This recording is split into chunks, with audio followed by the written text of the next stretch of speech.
សួស្តីមិត្តភក្តិទាំងអស់គ្នាថ្ងៃនេះយើងរៀនពីកម្មវិធីការកាត់រូបភាពនៅក្នុងកម្មវិធី Adobe Photoshop ដំបូងហើយយើងចូលទៅកាន់កម្មវិធី Adobe Photoshop យើងចុចទៅលើវាពីរដងបន្ទាប់មកវានឹងលោតចេញផ្ទាំងនេះឲ្យយើងឥឡូវយើងរងចាំវាបន្តិចសិនឥឡូវយើងបានផ្ទាំងរូបភាពផ្ទាំង Adobe Photoshop ហើយដើម្បីចូលទៅយករូបភាព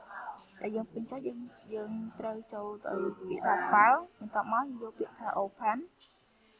យើងនឹងឃើញផ្ទាំងរូបភាពជាច្រើនឥ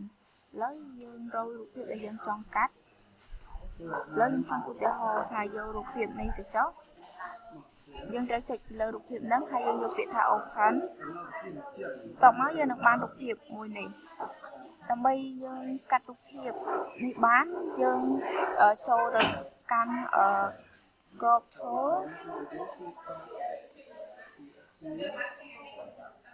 តោះមកយើងចុចពីលើវាហើយយើងចង់កាត់យើងឆ្លាញ់រូបភាពត្រឹមនេះហើយយើងឧទាហរណ៍ឲ្យខ្ញុំឆ្លាញ់រូបភាពនេះត្រឹមនេះ